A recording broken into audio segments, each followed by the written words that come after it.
Alright, here we go with the Spider-Man archives. This will be the last bit of bonus features I'll do on Spider-Man. So then I'll plan out, and then I'll have my Army Men series planned.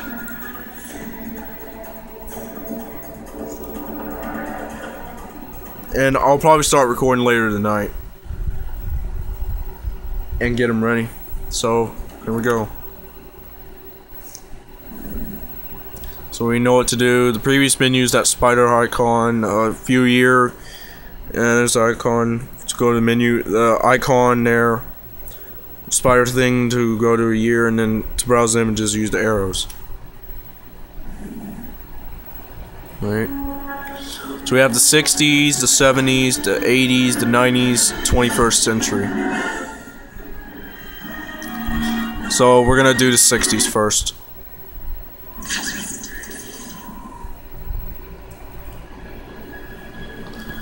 Alright, let the music play. So here are the ones from the 60s. We start in 1963. Alright. Here we go. So we have March and July. Alright.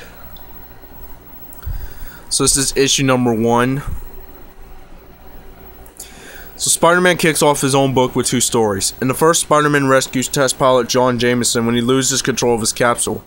Surprisingly, this does not help with Spidey's strained relationship with John's father, Daily Bugle publisher J. Jonah Jameson. In the second story, the Web Slinger meets the Fantastic Four and battles the Chameleon. Alright, in July, issue number 3. Peter thinks about hanging up the webs after being defeated by the deadly Dr. Octopus. A pep talk from the Human Torch inspires Spidey not to give up, and he defeats Doc Ock in the end. Alright, so that's 1963. 1964. Alright, we have January, May, June, and September. January. Issue number 8. After Flash Thompson knocks Peter's glasses off and breaks them, Parker stops wearing them for good. Spidey then has to stop the terrible threat of the living brain. Also in this issue, a second story featuring Spider-Man and the Fantastic Four that was drawn by comics legend Jack Kirby. May. May. Issue number 12. Doc Ock is back, and Spider-Man is unmasked. Weakened by a bout of the flu, Spidey is easily defeated, but no one thinks the weakling Parker could possibly be Spider-Man. Once he is well, Spidey rescues some zoo animals and naturally beats Doc Ock again. June. Issue number 13. While Betty Brant and Liz Allen try to win Peter's affection, Spider-Man is being framed for crimes he did not commit. Turns out it is the master of misconception, Mysterio. And September. Issue number 16. Spider-Man and Daredevil team up to defeat the Ringmaster in the Circus of Thieves. Alright. 1965. Alright, January, February, May, and October. So January. Alright, issue number 20. J. Jonah Jameson hires Dr. Farley Stillwell to turn Matt Gargan into the Scorpion in an effort to defeat Spider-Man once and for all. The experiment not only gives Gargan superpowers, but also unleashes his dark side, and Spidey must defeat the Scorpion to save JJJ. February, issue number 21. Spider-Man and the Human Torch fight Girl Troubles and the Beetle. May, issue number 24. Dr. Ludwig Reinhardt approaches Jonah with an offer to prove Spider-Man is insane.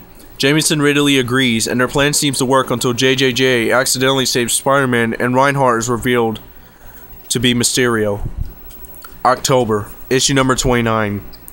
Ned Leeds shows up to cause trouble between Peter and Betty as the Scorpion shows up to cause trouble for Spidey and Jameson.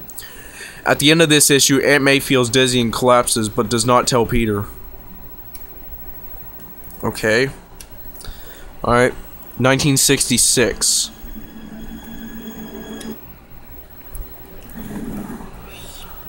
January, March, and December. Alright, January, issue 32. As bad as things look for Peter and Betty's relationship, things look a whole lot worse for Aunt May in this landmark issue. May's only hope is that Spider-Man can get back a special serum stolen by the Master Planner. Unfortunately, the Master Planner turns out to be Dr. Octopus, and Spider-Man ends up defeated in an underground I'm trying to see what it says. Underground lake or lab, buried under tons of iron machinery as the river threatens to break through the ceiling. Alright, March. Issue 34. Betty Brant leaves New York, and Peter's social life is not any better at college where Harry Osborn and Gwen Stacy think he is a snob. The good news is that Aunt May is feeling better. The bad news is Kraven the Hunter wants Spider-Man's mask for his trophy wall. December, issue 43. Peter gets to know Mary Jane Watson, Spidey battles the Rhino, and Flash Thompson gets drafted. Alright, 1967. We have February, March, July, and November. Alright, February. Issue 45. Spider-Man has to fight the Lizard with one arm in a sling. The love triangle between Peter, Mary Jane, and Gwen gets more complicated, and Harry offers Peter a job working for his father. March, issue 46. Peter moves in with Harry, and Aunt May moves in with Anna Watson. Spider-Man takes off the sling and battles the Sinister Shocker. Issue number 50. With the pressure of Peter Parker's life getting to him, Pete gives up being Spider-Man.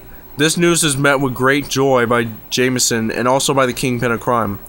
But Uncle Ben's words of power and responsibility ring in Peter's ears, and soon Spider-Man swings off to bring down the Kingpin. Romita's cover for this issue is one of the most famous covers in comic book history. November, issue 54. With Anna Watson out of town, Aunt May takes in a new boarder. Her new roommate turns out to be none other than Dr. Octopus. Alright. 1968. April and September. April, issue number 59. Peter meets Gwen's father, Police Captain George Stacy. Spider-Man battles the mysterious brainwasher who turns out to be the Kingpin. September, issue 64. Spidey battles a high-flying vulture, and Mary Jane gets her haircut really short. Gwen and Captain Stacy clear up a misunderstanding involving Peter and the Kingpin. Alright. And finally, 1969. January, February, August, and November. January, issue 68. The Kingpin is out to steal a priceless clay tablet, which has been sent to the ESU campus. Unfortunately, a college protest goes awry, and Spider-Man must fight the Kingpin.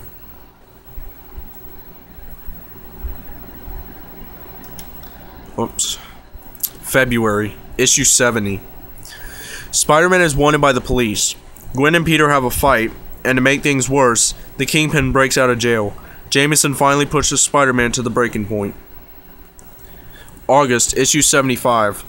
The crime lord Silvermane discovers the secret to the Fountain of Youth, but at a terrible cost, and when Dr. Kirk Connors' family is threatened, he must once again become the Lizard. November, issue 78. While Peter thinks he sees Gwen out on a date with Flash, inventor Hobie Brown has come up with a plan to get a bit of publicity for himself. Brown's plan involves him becoming, and then ultimately defeating, the Prowler. Peter accidentally gets in the way and is pushed out a window right in front of Jonah Jameson. And wait, that was it, right? I'm making sure I didn't miss any. Okay, we're good. Alright, that's it with the 1960s. And next, we'll be ready for the 70s.